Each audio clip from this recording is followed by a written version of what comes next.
Hey, this is The Hard Truth with Tony Shaffer, powered by Sig Sauer, Never Settle. I had a choice of what I carried in combat. I always carried the best. The best is Sig Sauer. I recommend you carry the best. Today, for those watching, I'm featuring my Frankenstein M11A1, which is one of the things I do carry for concealed. It's a modification, and with the Legion slide, which has serrations on the front, which I like. One of the key carry weapons. So obviously Sig Sauer has a number of options for your carrying convenience. I highly recommend you grab one and use it to protect yourself and your family. So never settle. We are on the America Out Loud Talk Radio Network, also available on the America Out Loud Podcast Network. Check us out at projectsentinel.com and .net, London Center for Policy Research, londoncenter.org. We're on Facebook, Twitter, YouTube, Rumble, etc. I want to do a shout out to Cherie Curry, who does our bumper music and our theme.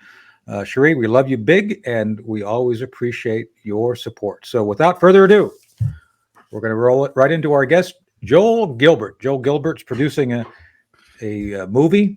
It's called Michelle Obama 2024, a love story, right? This is like Barbra Streisand and Ryan O'Neal, right? Is that right, Joel? Well, the subtitle is Her Real Life Story and Plan for Power. And so a little bit different than that. Well, she's in love with herself, so I guess that would make sense, right? Right. Well, so Joel, thanks for joining us on The Hard Truth. You and I have known each other for a long time. You've been working in the circles that we run in and trying to do good things to help document and support essentially the truth. The truth is a very limited commodity today in today's political environment, but this is one of the situations where I think you've gone above and beyond. And boy, I've watched the movie, and it's just amazing how there's a deviation between the narrative and the facts of the situation and who she is. So let's start off by, who is Michelle Obama? Well, I set on this investigative journey of Michelle Obama, which no one ever did. The media never looked into her background. No one ever did a critical biography. They've simply hosted Michelle on hundreds of magazine covers, hundreds of interviews, sitcoms, you name it. Right. She's had all positive publicity for 15 years. So I was noticing that as soon as Trump got elected, I saw Michelle copying the exact same things that Barack did to run for president before he ran for office. Barack had a voter registration organization in Chicago called Project Vote. Michelle started an organization called When We All Vote, supported by George Soros's gang for $20 million. Barack wrote 2 autobiographies, Dreams from My Father and The Audacity of Hope.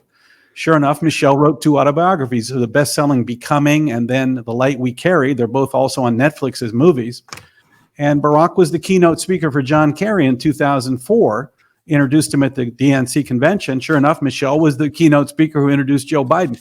Right. So I saw her kind of copying what Barack was doing and seeing how political she was. So I actually went to Chicago and I investigated her background. I talked to 3 of her boyfriends, high school and elementary school classmates, teachers, principals, even her mother, Michelle's thesis advisor at Princeton. And I put together a complete biography of Michelle Obama that I think is very fair and factual. And it stands in great contrast to Michelle's public image and what she wrote in her autobiographies. She's essentially telling the story that she told in Becoming in the movie version. At the beginning, she says, I'm from the south side of Chicago. There's nothing else you need to know about me. So she's been pushing this idea, I think, mostly to minority and black voters. The idea that, hey, I'm just an ordinary black person. I'm just like you. I grew up on the south side of Chicago. She claims to have suffered discrimination, being held back in life because of her skin color. It's kind of this ordinary person type of persona. Now, why is she pushing this narrative? Yeah. Now, I found out in my research, Michelle is not from the south side of Chicago. She is from Right. South Shore, which is on Lake Michigan, exclusive community. And I found out she had a terrible relationship with the black community growing up. She refused to go to schools with other black kids 1 block from her house. Her and her brother went an hour and a half away to study at a magnet school and a Catholic school, for example. And illegally, I might add. Correct. For her elementary school, she was supposed to go to a school called Dulles Elementary, beautiful school 1 block from her house, but they had a lot of kids from the projects, and her mother didn't want her studying with black kids. So she legally registered her in a gifted school. So Michelle even talks about in her book getting beat up by black kids. One got in a fist fight, called her an Oreo, meaning you're black on the outside, but you're really white girl on the inside. Right. I got her on tape. She says, I was afraid to go out of my house. So she didn't have any black friends growing up. And then I document how Michelle got her revenge on the black community working for the white liberals in Chicago. When white liberals had problems with black people, they couldn't hire a white person to do the job, to do the dirty work. Right. So Michelle always took those jobs. She worked for the mayor of Chicago. She was the assistant planning commissioner, and she kicked 20,000 black people out of their homes. She knocked down the projects at Cabrini Green because Democrat donor developers like Tony Resco wanted the land. Mm-hmm. And having proven how callous she was toward the black community, the University of Chicago Medical Center hired her to kick black people out of the emergency room when they showed up from the South Side. Michelle would put them in these vans and dump them back on the South Side in these crappy clinics that I visited. It was called patient dumping. It was illegal. So Michelle has a terrible relationship of exploiting the black community growing up and in her professional career. But she puts on this fake manipulative lies and stories to convince them that she's one of them to get power. So that's one of the main things you learn out of many from the book and the film. Well, I want to go through that a bit later because one of the featured of your film is the part where she has to quote unquote act black. And I do want to break that down a bit. Yeah. So, yeah, I appreciate your film and I do endorse it. I think people ought to go out and watch it because it does lay out the material facts that are the actual foundation of Barack, of that's a slip, of Michelle Obama, and why I think she and Barack Obama are such a good team because let's face it here, they're not black, they're Marxists. This has nothing to do with black anymore than being white has to do with breathing air. It's all about the fact that they have a certain political framework that they're trying to facilitate. Would you agree with that? I mean, the black is just a tool. Using the black community is just a tool to get and maintain power. Yeah, absolutely. I mean, I showed in my film from 10 years ago, Dreams from My Real Father, the influence that Frank Marshall Davis, a black Bolshevik out of Chicago who moved to Hawaii and acted as a Soviet agent during the Cold War, he raised Barack Obama. I make the case that that's actually his real biological father. He looks just like him.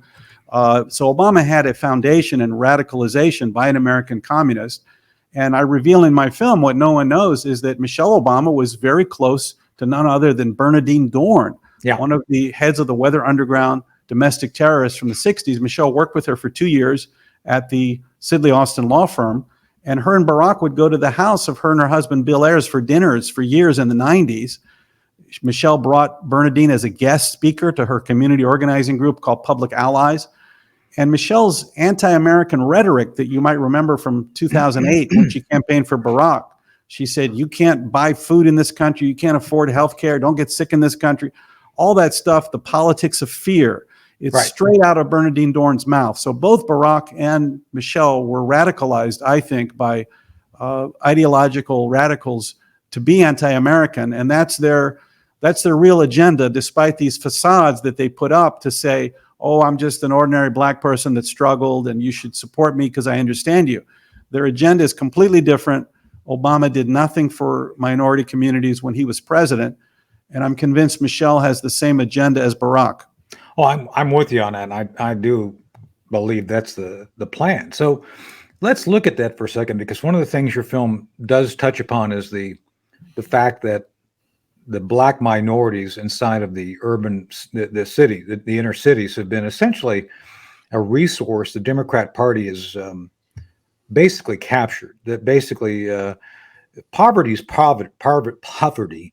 You would have outside the big cities an equal number of black and whites being poor, but the inner cities, I think, are especially troublesome by the fact that you have essentially communities like Baltimore, Chicago, Detroit, DC, did I say Baltimore? I said Baltimore.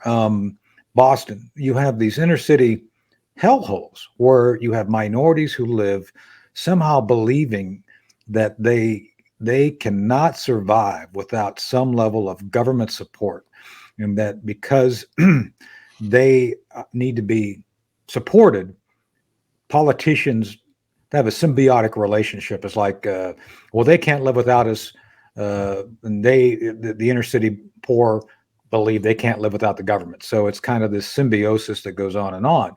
It's like I would describe it as you have a bunch of poverty pimps, which is like Maxine Waters, I think, has been called poverty pimp in L.A. because of her basically living the high life like Michelle and Barack Obama, but then overseeing and representing communities of people who basically live at the lowest possible rung of U.S. society, and they're kept there by the political masters who are mostly black. Is that accurate? I think, do I represented that? I think it's pretty accurate, and I think the biggest threat to the Democrat Party that people don't talk about enough is what Donald Trump accomplished for the inner cities and the black community. He delivered what Democrats had promised for 60 years and hadn't done. He delivered high-wage jobs, prison reform, school choice, you name it, and they were gravitating toward realizing that Trump can deliver for us, and that's why I think the Biden administration has endeavored to appoint blacks to every single high-profile position they can, like UN ambassador, defense secretary, head of the Joint Chiefs of Staff, press secretary, you name it. And they're delivering a message to black voters, which is, we look like you, so you should vote for us. Because they need about 90 to 95% vote from the Democrat, the black Democrats, to get their people elected. And that's why I think Michelle Obama just checks all the boxes. They're pretty much done with white males. They got rid of Andrew Cuomo. Well, I don't think they want that direction. I think Michelle allows the media to tell people, if you disagree with her, you must be racist and sexist. So I think it's coming. So let's go through that a minute, because I know Lloyd Austin, and I've served with minorities my entire career, and I admire my favorite general. And at the time of taping this, Richard Roundtree just passed, and who played Shaft in 1971. I loved that movie. I loved the theme from Shaft. One of my favorite generals was Bob Harding, a black general. As a matter of fact, I talked about Bob often. Bob was competent, very able to lead, to see things clearly. And he was 6'3". I once told him, I said, you ought to have the theme from Shaft playing in the background as you walk into briefings, because it would be a really great entry. He was competent. He's a leader. No such competence exists within the construct of Lloyd Austin. And I find it appalling that you would have people who are less than qualified taking positions of high authority, acting in a way because it virtue signals to a certain political group to make them believe something that's not there. Lloyd Austin is going to get us into a war at the rate we're going, because he's not the best and brightest. He was picked because of his skin color. I don't think picking people for their skin color is wise at all. And the people I've served with were there because of merit, because of their abilities, not because they met a quota. And I think this is a very dangerous thing for us to see, is when we have people who are not, all things are not equal. They're not qualified other than the skin color. They're not qualified at all, but the skin color is where they get there. Jean-Luc Pierre, what's her name? Corinne Jean-Luc Pierre, drives me nuts. She's not qualified. That's why they got John Kirby over there. Talk about an awkward situation, because he's at least semi-competent and very smooth. He's kind of like, he'd sell his mom to Hamas if he had to, but he'd feel bad about it, I'm sure. But he's willing to do things and say things in a clear, articulate way that Corinne Jean-Luc, whatever her name is, can't do. So I'm tired of seeing people promoted to positions of authority simply because of skin color. But what you're saying here, basically, Joel, is that you're going to see more of that should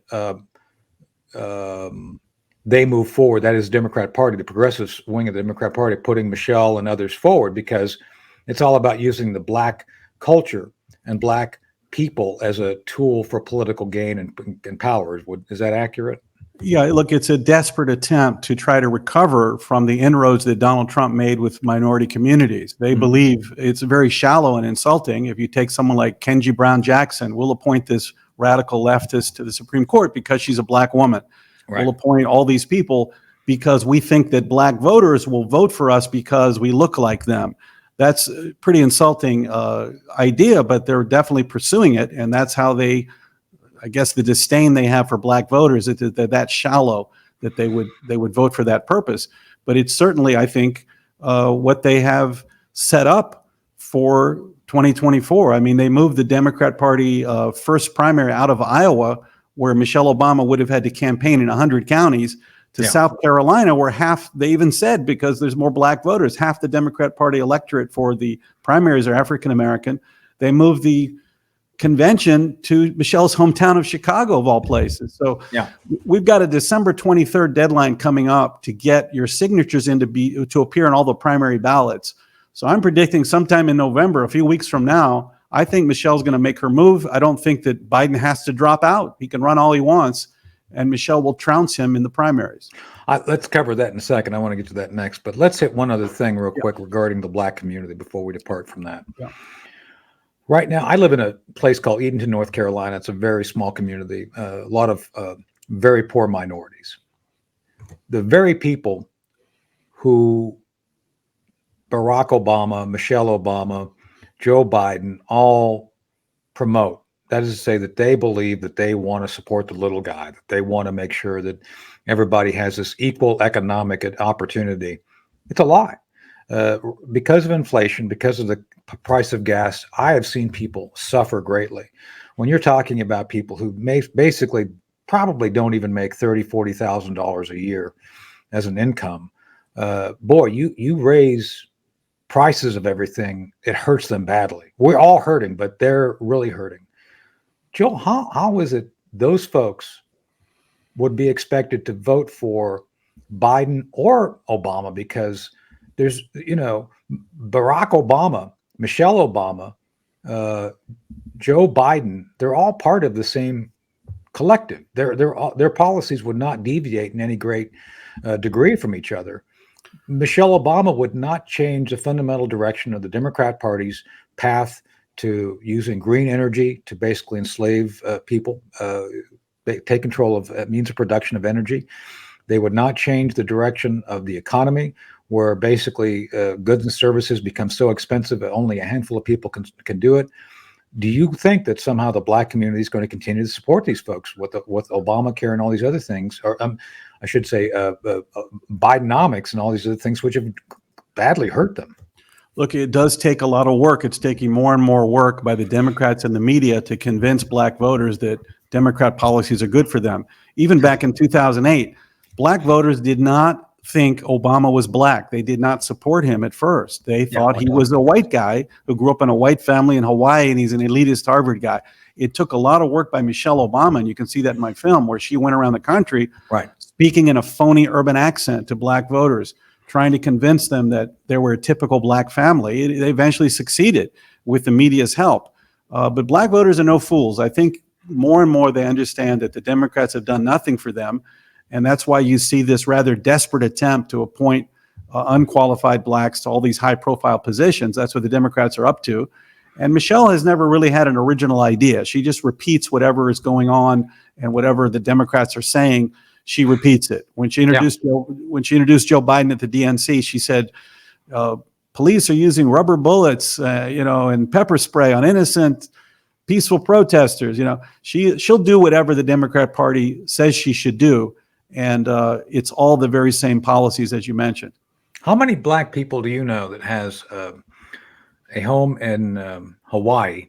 By the way, Barack Obama tore down the Magnum PI mansion to make way for his mansion there, and also has a home in, I guess, Chicago, and also on Martha's Vineyard. How many black people do you know have all those homes? Yeah, pretty much none. I mean, they have that climate-denying beachfront home, Martha's Vineyard, but they never left Washington, D.C. They got a big house there. Barack Colorama. He consults with all the members of Congress and the media and his former staffers that are in the Biden administration. I think there's a pretty good argument to say that he's pretty much running things even today. Oh, I've said this publicly. I agree with that assessment. Look, anybody can see Joe Biden couldn't run to the bathroom, let alone run the presidential office. I mean, it's insane to think that anyone who listens to him. And by the way, on another note, Joel, that's part of our problem right now, is because even if Barack Obama is the guy running things, is the guy behind the curtain, there's a perception of weakness no matter who's in charge, by the fact that most of the policies in place by the Biden administration are not designed to gain advantage. It's to basically not lose. And by playing to not lose, you're going to lose, because there's no way you're going to win. If you're playing a zero-sum game, hoping that you can just keep everything static, you're going to lose. And I think that's why chaos is so prevalent right now. And so many of the things Barack Obama started, Biden has continued, and I think fecklessly so. And I think that's the greatest danger to peace right now, is the fact that people recognize what you and I are talking about, that Biden's not in charge, and it would take time for anyone to react to any sort of aggressive circumstance. Let's look at the Hamas thing real quick, very quickly on that. One of the things that's very apparent is that Biden is out of his element. Whoever's running Biden's out of their element, because on one hand, they've got a general, lieutenant general, Marine Corps type, advising the Israeli military on how to go about breaching operations and fighting in an urban environment, because he had experience in Mosul and several other places within Iraq and our war there. At the same time, Barack Obama's behind the scenes. That's a slip. Joe Biden's behind the scenes trying to convince the world and the Israelis to not do the offensive, because we're trying to negotiate with Hamas. And I would argue that it's that dichotomy of policy that completely disconnects within their own policy that's creating the chaos that we see before us. And I think Michelle Obama would continue the same. Would you agree with me on that? Look, I'd agree with that. Look, the Israelis are in danger of a repeat of what happened in the 1973 Yom Kippur War, where the United States reluctantly assisted Israel militarily, but set Israel up for a political defeat after the war. Mm-hmm. I think the people that behind Joe Biden, including Barack Obama, who just released a statement the other day on Twitter, an extensive statement to share his thoughts. I heard. That the purpose for that is to signal and communicate to his people in the administration what he wants them to do. So will the Israelis just say no? Will they take care of their own interests first? I'm sure that the Biden people are trying to set Israel up for a political defeat, to demand statehood for Palestinians, and to make sure the Israelis don't have an ultimate victory. And the Obama gang is certainly behind that. So let's talk for a minute about acting black. You've made a compelling case for Michelle Obama, and I do recommend people go watch the film, because it lays it out brilliantly and in great detail, factual detail, I might add. Barack Obama essentially has shown after office, to the point I think made with you, he's not living in the Chicago. He's not down there shucking and jiving with folks in the South Side. He's not working in the inner city with BLM trying to help people. He's living the high life. He's literally living like an elite. So I would argue the acting black thing is simply something that Michelle Obama would again pick up and use for purposes of trying to establish a path to the White House. Is that correct? Is that what she's going to do primarily? I mean, you kind of opened with that when we started the conversation. Well, I learned from my going to Chicago and talking to so many people, in the black community, there's something known as black authenticity. And if you want to be authentically black, an authentic member of the black community, and they taught this in schools when Michelle was at Princeton, the more you believe that whites are racist, the more authentically black you are. Interesting. If you don't believe that whites are racist, and you mingle among them, and you marry a white man or a biracial man, and you live in Hyde Park like Michelle did, the less authentically black you are, and you don't really have an authentic voice, and you can't speak for the black community. So Michelle Obama actually has the same problem that Barack had when he ran for president. Black people did not consider him to be authentically black. He grew up with white grandparents in Hawaii, and he didn't have any black friends. His roommates in college were Pakistani. He had no experiences in common with the black community at all. Now, we found out from David Garrow's book that Barack told his Asian girlfriend that he had to marry a black woman for politics because it would help him in politics. So that was his interest in Michelle. Now, ironically for Michelle, who grew up afraid of the black community, refused to study with them, and exploited them in her career.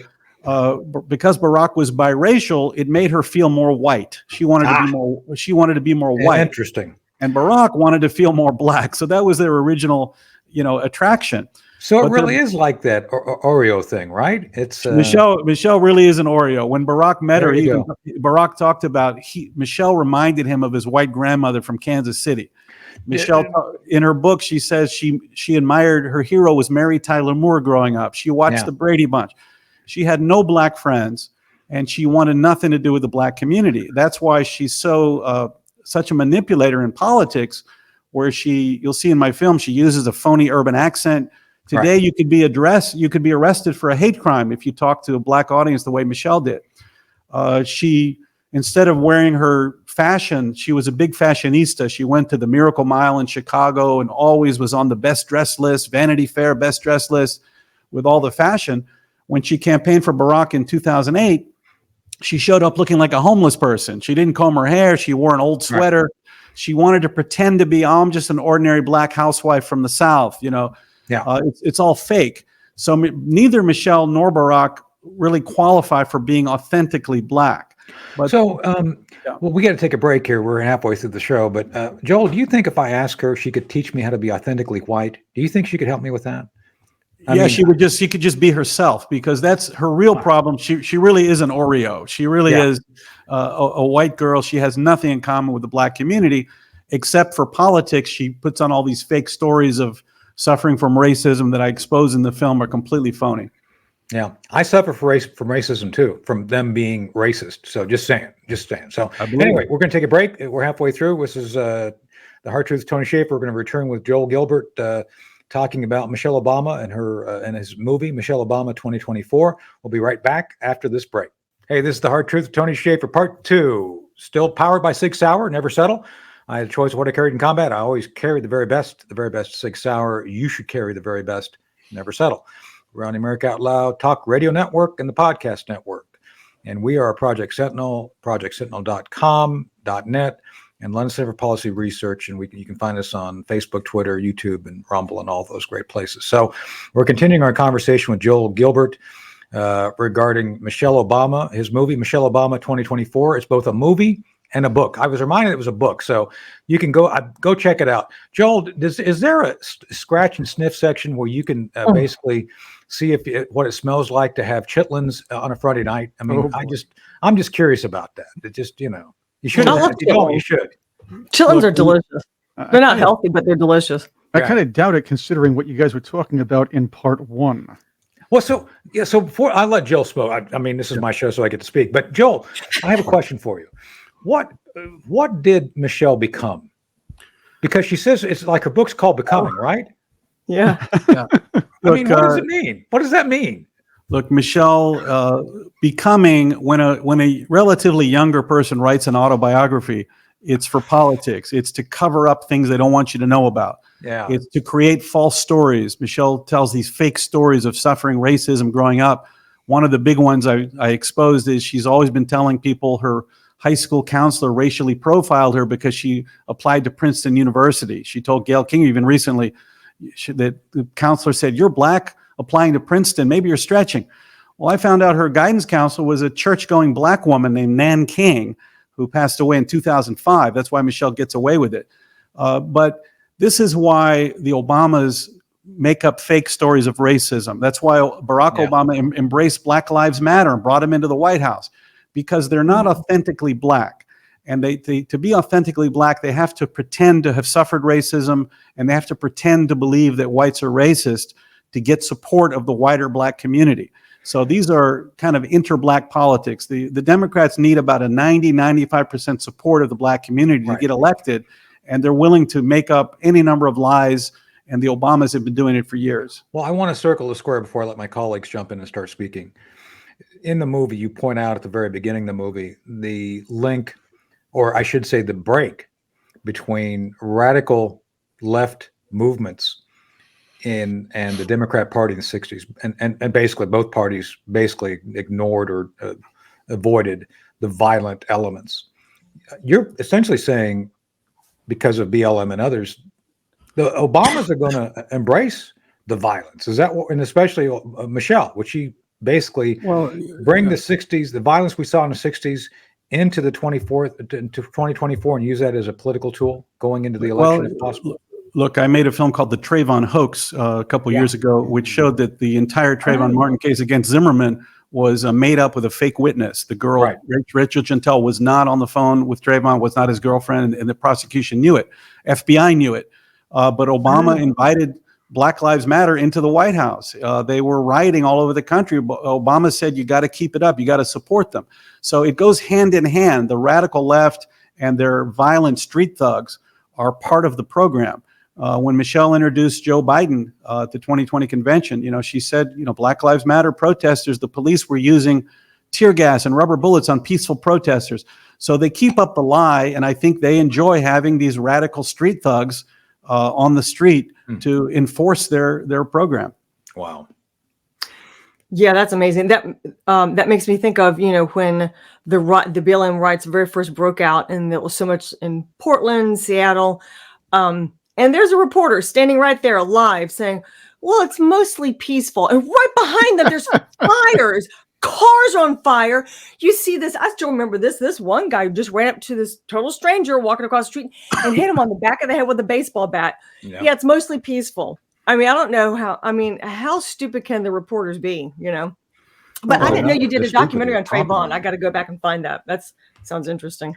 The reporters aren't compromised. I mean, aren't stupid. They're compromised is what they are. Right. So. That's what you meant to say. Let me comment. Look, the whole country is compromised by this BLM street thugs. You remember when Major League Baseball moved their All-Star game from Atlanta to Denver just because Black Lives Matter said that some new law in Georgia was racist. All of corporate America lives in fear of these of being deemed racist, or the street thugs are going to show up. So the path of least resistance is just to cooperate and do what they say. Hire, 80% of the people you hire should be minorities. They'll do anything to avoid being accused of racism. So it's a very powerful force on social media, on the street.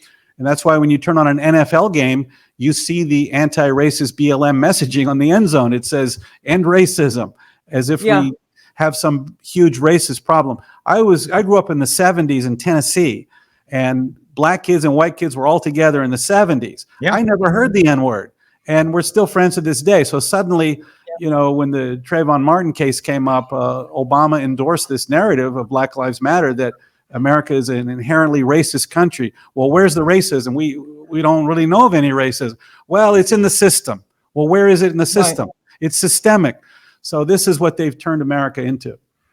And I went to high school in Lisbon, and I had friends, we're still friends as far as I'm concerned, from Nigeria, from Angola. I was friends with DJ Neto, the nephew of the dictator of Angola back in the day. And we didn't really see it as black and white. We just all got along. I even got along with Marxists back then, just saying.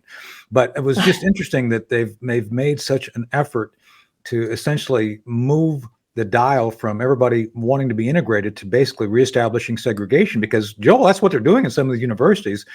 What is it in California now? They have black only alert. If black children go missing, we have a special alert for them. It's like, well, and look, there's a different alert for black kids. Oh my gosh!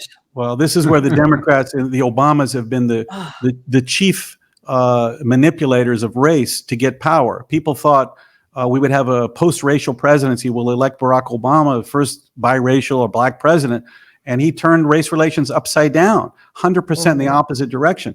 Michelle was part of it. I have it in my film where she went on David Letterman and told this story when she was first lady. She went out of the White House incognito to Target wearing sunglasses and a hat. And she talked about how this little short woman, she didn't say her race, little short woman asked her to get something from the top shelf because she was tall. And Michelle said, I gave it to her. And the woman said, you didn't have to make that look so easy. And they both laughed. So Michelle is having a great time telling Letterman the story. And then a year later, Essence magazine does a story about racism in America. And Michelle retells this story as the woman asked her to get this thing off the top shelf, not because she was tall, but because of her race. So the Obamas okay. have manipulated and used race to get power, and I think that's what they're doing. And I think it's what Michelle is going to do. It's funny Well, what I because don't think about understand this. Think about this, though. The Democrats must have been terrified with the thought of a post-racial society after Barack Obama's election. Again, I will say this: Barack Obama did accomplish one great thing for America. Same thing Donald Trump accomplished. He kept her from becoming president. But that's a different story. Then there's the problem of whether this is going to be a post-racial country. The Democrats rely on racial tension to keep power. This is where the 180 kind of was manufactured between, again, you showed it right there, right there, Joel, between the Letterman interview and the Essence interview. There was obviously some kind of, let's put it this way, planned manipulation when it came to that, maybe a retelling of these stories for that purpose, for the political purpose of keeping control and keeping racial tensions, let's put it this way, rather hefty, if you will. That's a good point. They rely on racial tension. They don't want to let it up. Well, of I remember course. not too long ago, Morgan Freeman, the actor, was being interviewed by one of the liberal mainstream media reporters. And he was saying, well, what should we do about the systemic racism? And Morgan Freeman's like, that's not in this country. And then the guy says, well, what should we do about race? And Morgan Freeman said, stop talking about it. I mean, just freaking stop talking about it. Just treat people, feel like the golden rule, treat people the way you want to be treated, and base our laws and policies on things that actually make sense. But I thought that was so funny. He just said, stop talking about it. Another thing I want to point out is talking about, if you statistically, so it's not like I'm making this up, statistically, the richest Black people in the entire world all live in America because they were able to become rich and successful only in America. So I still don't understand how Michelle or her husband or anybody says, gosh, everywhere I go, I just feel like I'm being discriminated against. Oh, there's racism everywhere. There's systemic racism. Just give me an example. Show me one example, and they can't. Yeah. Well, it's about the Obamas are not authentically Black, neither one of them. Yeah, like you said, that's a great point. To establish their Black authenticity, which would then follow, they would get votes and support from the Black community. They feel obligated to make up phony stories of racism and to identify with radical Blacks. Like Al Sharpton was the #1 guest at the White House. Black Lives Matter was supported by Obama. Michelle makes up these phony stories because they're actually so insecure in their Black identity. Right. Both of them, Black people did not like them. Black people beat up Michelle her whole life. That's why Michelle abused and exploited them to make money from white liberals. So she's very, very insecure. And if I was Donald Trump, I would start tweeting and asking questions to open a whole can of worms and say things like, Michelle, are you going to apologize for what you did to the Black community in Chicago? Michelle, nice. how many That's a good millions? idea. Well, How many millions of Why do dollars? so many people think she's trans, though? Why do so many people? I'm not touching that one with a 10-foot. Big I just Mike. don't get it. Why do people think she's Big trans? Mike. Well, here, I'll show you a picture. This is Michelle when she was in her high school dance class from her Yeah, she's- yearbook. That's she's a high just school tall. yearbook. She's obviously female. So I get that question a lot. It's because She's a big, tall woman. She can't help it if she's tall. Well, but I don't look, get it. I'll tell you the story. Is what happened is a TMZ reporter asked Joan Rivers, will there ever be a gay president? And in her caustic type of humor, she said, well, Obama's gay and Michelle's transgender. That's her sense of humor. So I think the internet and conservatives picked up on that simply because Michelle had 15 years of all positive publicity, hundreds of magazine covers, everything positive. So it just kind of gave them an outlet to say something negative. But I assure you, she's completely female. She's always been female. But she is total phony in her story about her life story because she's no friend of the Black community. Well, she was doing the That's a good Dogie at point. one point. She was what? Very good point. Doing the Dogie. I remember this one, she's dancing with some people out in an urban area, and somebody with a microphone was asking, hey, what's this all about? She says, I'm doing the Dogie. So yeah, I thought she was authentic because she could dance. That's a dance. Let me point out a couple things also about Michelle's childhood. She was in a dance group from age 7. She was in an exclusive jazz and tap group from age 7 to 16. She was performing all over Chicago with a dance group. She cool. also went to Paris with her French club when she was in high school. I didn't go to Paris. So Michelle had a very exclusive upbringing with white kids. She had no black friends, but it's all about manipulating that black vote one more time to get her elected. And I'm convinced that she's going to be the one who's going to be the that's nominee. what I'll talk about I next. agree. I think you're So I right. want to talk about that next. So basically, I do believe that Joe Biden's a racist. He's made racist absolutely. comments. He actually eulogized the Grand Wizard or whatever, the Cyclops Byrd, Richard Byrd, West Virginia. No, I'm just laying it out there. Oh. I've met Joe Biden. Joe Biden is not a good guy. He gives off this very, very slimy vibe. He does. I've been in the Excella Lounge with him. They're in New York. I've had to testify before him. He's just and he's always sniffing people's hair. Well, he didn't sniff my hair, thank God. Ugh. But anyway, my point being is that he is basically anti-minority. He's abused minorities. Biden put more black men into prison, I think, because of the laws he helped create than any other single individual. I believe that. And so now, Joel, you got Michelle Obama coming up to compete against him. How's that going to look? I think it's going to be very smooth. I think Biden doesn't have to drop out. I think that when you might remember that Biden released a 3-minute video last April saying he was going to run for re-election to finish the job. Now that's not really an announcement, but you saw that Susan Wright quit the White House the next day. Now she's definitely on Team Obama. So that tells you that even though they kind of run the administration, that they don't completely control Biden. I guess he figures, why not run for re-election with all this ballot stuffing going on? So they don't completely control him. So I don't think he has to drop out. I think Michelle can run against him, just like Ted Kennedy did against Jimmy Carter.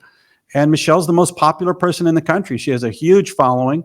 And Biden will lose very badly, starting in South Carolina, where half the electorate are African Americans, and it's Michelle's adopted home state. And it's going to go very smooth. Michelle will get all the primaries, and Biden eventually will drop out. No one's going to vote for him. Ted Cruz floated an idea that maybe they would have Biden go through the process, and then Michelle would kind of drop into the convention next year all of a sudden. I don't think that'll happen. I really believe she's going to meet the deadline for the December 23rd to get all her signatures in.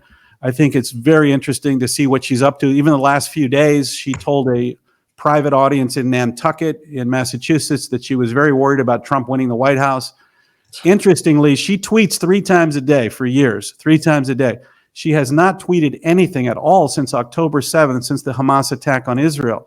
I think that indicates she's up to something. She doesn't want to alienate the far left nor the Jewish voters by saying anything. That's interesting. I didn't know that. Yeah, I didn't realize that. You know what else is interesting? Tony's Takes. Oh, is it that time already? That's right. Tony's Takes. Oh, my favorite part of the show, because we get to hear what Tony really thinks of things. And this is also powered by Sig Sauer. Never settle. I'm glad we have you here, Joel, because we can get Tony, Joel, and Elizabeth's takes. Let's take the first Tony's takes. I'm going to switch gears here. And yes, I just thought of this one because it's what you were talking about with Joel. Michelle Obama runs for president. Let's say it happens. She spent all this time, her and Barry, Mr. President Sotero, in the past, were yapping on about how great Black Lives Matter is and how we should follow and we should make sure that we adhere to everything they talk about.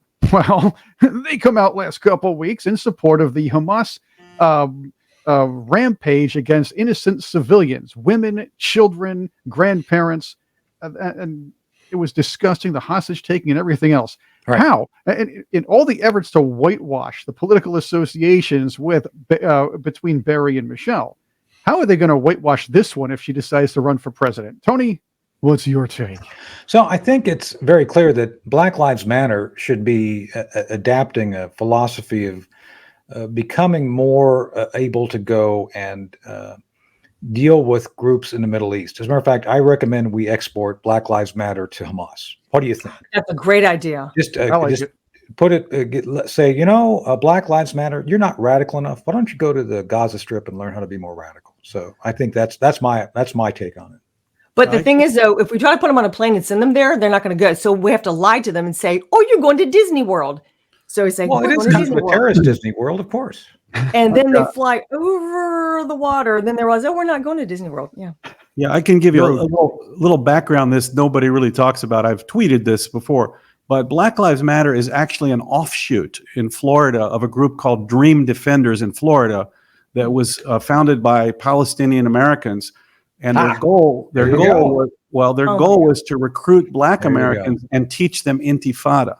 If you look up Dream Defenders, it was actually, they were so radical and so involved in terrorism that they needed to rebrand themselves. So that's why it was simply rebranded as Black Lives Matter, with a whole Marxist agenda that straight out of the 1960s Weather Underground to overthrow the United States. It was such a nice slogan. Everybody, Black Lives Matter, well, we all agree with that. They had such a great marketing slogan. They were able to fool most of America into saying that they support the movement. Oh, Well, see, Elizabeth, my instincts were correct. Let's send them on to Hamas. I love that idea. It's actually the opposite. They are Hamas. It was started by Palestinian Americans to teach Black people how to riot. It was done in reverse. There we go. I'm just thinking we need to physically send them over. Anyway. Let's go to the next one. We talked about Michelle Obama being a serious candidate. There are a lot of candidates about as serious as Chris Christie as far as running for president. Okay. And here is one that goes within that rank. At least this is being floated. We're talking about Obama. This week, blogs like 1945 and a couple of others, many others, have started floating the possibility that Liz Cheney could run for president. Yeah, I know. Run for president in 2024, simply because she says to Jake Tapper, when he asks, she wouldn't rule it out. Now, she does have a pedigree, and she does have, and that pedigree is a neocon pedigree. These people do not like Trump, and they do not like like the idea that the people are kind of speaking up and taking over the Republican Party. Tony, gentlemen, ladies, what's your take? Well, look, Chris Christie, I think, has got an endorsement deal for Crisco. I think he's going to be on every container of Crisco with a big spoonful, like he eats it, which he does, I think. He just takes spoons. He and Mark Milley, the Crisco diet. Just saying, if you want to be big and big quickly, that's the way to do it. Speaking of big and big quickly, why is it Liz Cheney is essentially the Stalinist version of Miss Piggy? I mean, if you put him in the same room as Miss Piggy, oh my gosh! I mean, seriously, I think that there's something there, and I'm just wondering if she's not married to a guy that's pretty green and got webbed hands. Just saying. And she beats him up every day. My gosh, that is too funny. I can comment on Liz Cheney represents the old school Republican establishment, and when Donald Trump emerged as the people's president for America First movement, the establishment rejected him. To this day, Liz Cheney is still rejecting him. Now, that's in contrast to the Democrat Party, when these Marxists emerged out of Chicago and wanted to take over the Democrat Party. The establishment Democrats like Chuck Schumer and all these guys, they welcomed them, and they themselves became radical Marxists. So that's the difference between how the two parties reacted to a grassroots movement emerging. And Chuck Schumer is, this is what I don't get, Joel, because so many, and I've talked about this with other folks who are Jewish. The Democrat Party is not only not good for Black people, it's not good for Jewish folks. And I just don't understand how people continue to vote against their own self-interest and elect people like Schumer and Obama and Biden, who essentially will say whatever it takes or pretend to be Black if it takes that to get elected. And yet they do the most hideous things to disadvantage and abuse the very community that they say that they're supposed to support. I don't understand how this happens over and over. Well, it really is the media demonizing the opposition. You've got the phenomenon of these older octogenarian Democrats that just want to hang on for another couple of years. Merrick Garland, Biden, Schumer, they figure if I go along with this radical Chicago Marxist program, I can stay in power for a couple more years. Otherwise, I got to go home. So they kind of go with the flow, and so many voters follow them because they're used to them. So, I mean, they don't want to help people. They just want the power. Who could swim further out to sea without drowning? Liz Cheney or Amy Schumer? Amy Schumer. Any thought? I think Amy Schumer. I think pound for pound, Amy Schumer has more. The answer is I don't know, but it's worth a shot. All right, that's a good one. Well, here's something that wasn't worth a shot, and believe me, it really wasn't. Victoria's Secret is finally and wisely scrapping its latest marketing campaign, where they did it. Now, get this. you probably know this already. They did away with the traditional angels last couple of years. They They did. brought in trans models, and get this, all right? Just all right, hold this if you can hold it in. All right, I'm going to say it. Megan Rapinoe Yeah. to speak and model for the company. They predictably lost money. Tony, what's your take? So I've seen Megan Rapinoe in her accoutrement. Can I say that word on the program?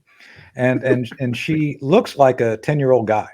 And I don't know. I think I'm generally against the idea of sexualizing 10-year-olds, period. And just saying, I just don't know. I don't get to draw there. And she actually brags about how the wear that she's modeling can be used from everything from going downtown to the movies to playing soccer. And I just don't think the hygiene of that is good. I mean, I run, and I don't think I'd want to like go for a run and then hang out with friends in the theater. I just don't think it's a good idea. So it speaks volumes of her ability as a athlete to ignore bodily functions and odors, but I don't think it's one of those things that men would be attracted to. I don't think so. No, or women, for that matter. Or women. I Yeah. don't know. Well, I don't to get me, it either. it's just another example of corporate America going along with the radical agenda out of fear. I think Yeah. they know better, but if they feel, well, if we don't adopt this transgender stuff in some manner, then we're going to be attacked on social media. We will be boycotted. So there's a lot of fear that's going along with this radical agenda that corporate boards are going along with. Mm-hmm. Yeah, you're But right. sometimes bad business is bad business. Victoria's Secret has an image. They had the whole fashion shows and everything. The joke is go get woke, go broke. This was a prime example. I mean, almost as bad as Disney. Yeah. We can talk about that during another show. I don't know, Chris. Bloodline. I think certain matches of products to personalities is good. Again, I think Chris Christie and Crisco is a match made in heaven. That works though. That's good. patenting- I like He's that. not modeling in underwear. patenting. Yeah. Well, I think he could be a Victoria model, don't you think? Based on the current standards, he could be like. I think he'd look good in the girdle. I think so. I think so. I think they're missing out. What do you call those things, Elizabeth? The things that women corset, a Chris corset. Christie corset that has Crisco labeled on it. That's a winner. That is a winner. I think That you'd is have a horrible visual right that would there. be people would be lining up in the aisles for that for Christmas. That'd be the gift of the year. But more than Cabbage Patch Kids. I'm sure. Cabbage Patch Kids. I'm sure. Are they We're coming gonna back wrap up. now? Joel, Okay. thank you for being here today on The Hard Truth. People need to go check out Michelle Obama 2024, the book and the movie. Cool. I don't think there's a scratch and sniff, so don't take my words as gospel. Although Joel, I think a scratch and sniff would probably be useful. You And then can you get it on Salem Now. You can watch it live stream on Salem Now or Amazon Prime Video, and then the book and DVD are on Amazon.com. So go check it out now. Elizabeth Breckenkamp has been here with us, helping do the color commentary, and Chris Cordani running the boards and the clock. Thank you all for joining us this week, and we'll be back again next week with another episode of The Hard Truth. Look forward to seeing you then. Thank you.